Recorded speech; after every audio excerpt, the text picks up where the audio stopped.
got chest today, and legs are sore.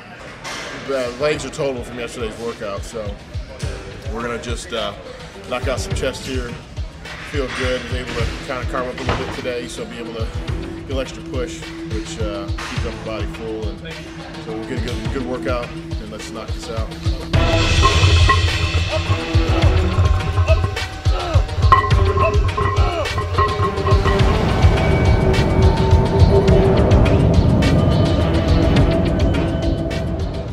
I'll be getting into Vegas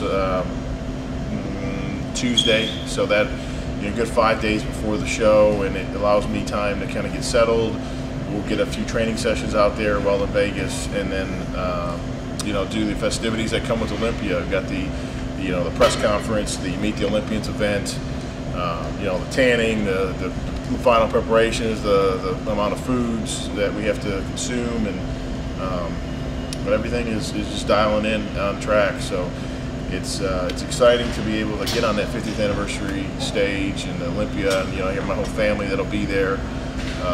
Have Allison competing as well, which is cool that she gets to get on that stage too, and just a lot of memories that get to happen at these shows and to be part of history, and it's exciting. And to be able to share this with you guys as I lead into the show is incredible, and I just thank everybody for the support, and I hope that not only can I see the changes, but you can see some changes too, and feel like all the hype is, be like, yeah, this guy's kind of what they talk about. But I do appreciate all the support, guys, and this is a big one. So hopefully we'll be catching you out in Vegas, doing some last-minute interviews, and let you know how we're doing as an update in about a week and a half. 13 days out of the 50th anniversary of Mr. Olympia, and couldn't be more excited, couldn't be more motivated and ready to get on that stage. It's been a journey. It's been a great prep, and it's just everything is starting to come together as planned. That's kind of what you always hope for.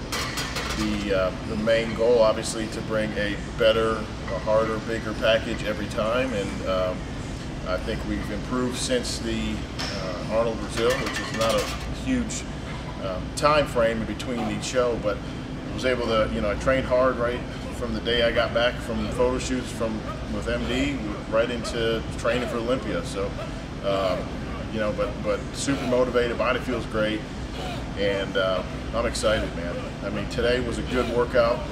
You could see, the biggest thing at this point is not doing anything crazy, but still stimulate, still take the muscle to failure, still just, in my opinion, I can still grow until a week out of a show.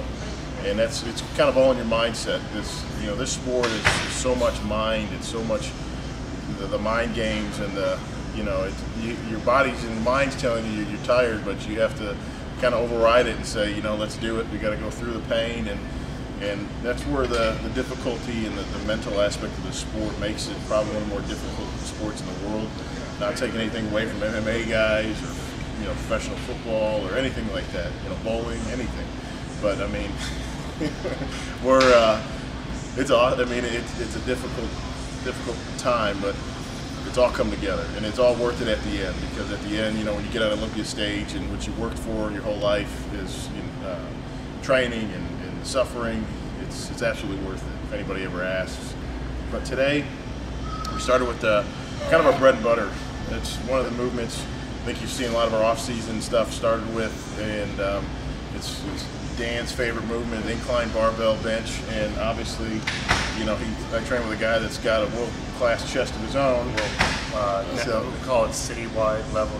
Yeah, the guy's got one of the best chests in the game, and so picking up the way Dan does things and technique, it helps me kind of refine my technique to improve on working my chest and my shoulders, and having somebody that has a good eye for range of motion and keeping body parts out of the movement that don't need to be, like my shoulders. It's been key, and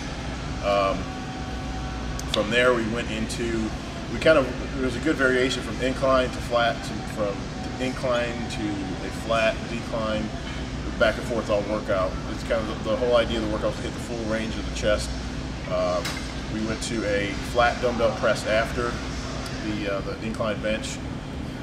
From there, you know, wasn't a crazy heavy set. I think we started at like 85s, went up to 150s, which is decent weight. Not trying to set records, but you know, getting 8 to 12 reps on stuff and pretty much taking it to failure. And you'll see as my sets go, as each set progresses, like in the exercise, like third, fourth set, you know, I may be fatiguing at 8, 9 reps, and my goal may be 8 or 9 reps, or my goal may be 10, and I'm gassed out at 9.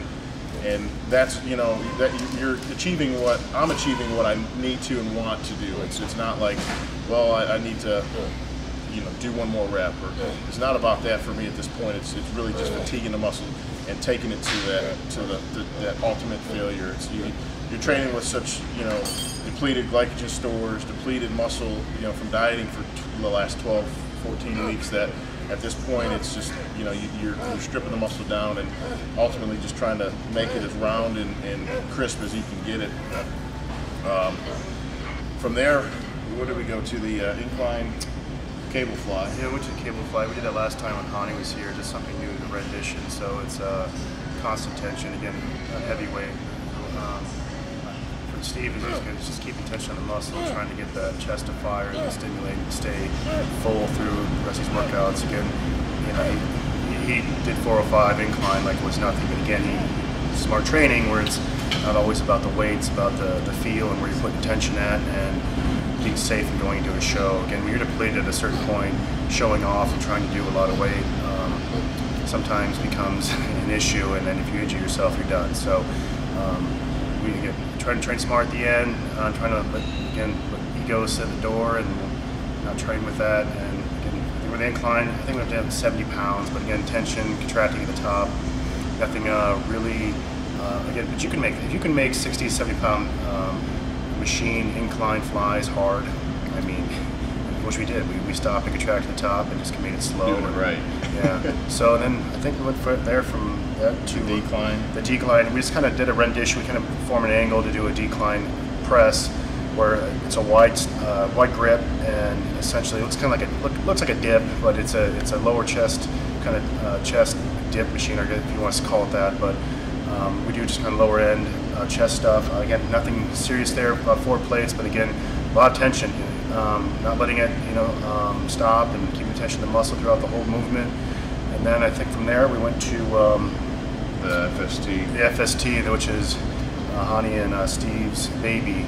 We went to the flat press, and I think about 20 to 30 seconds in between each. I think we did that in the leg the other day, and it really, if you want to beat something up and you want it to, that burning sensation from the glycolytic aspect, that will do it. And if you want to fatigue yourself fast and get some pain, that does it. So that's a pretty good movement for him. And again, after that, did a little bit of posing. Steve looks good. Steve looks really good. He's hard, he's full, and I like to coin it as stupid. It's one of the only things I think you could refer to as stupid or ridiculous. That if you take it as a compliment. Not too many sports says, you know, that was a stupid move, that it would be a good thing. But I guess in bodybuilding, stupid's a good thing. Stupid is good. Steve Kuclo, big Nick Del Toro, huge, Houston, huge, and Big Dan, small. Signing out, man. Thank you guys for coming out.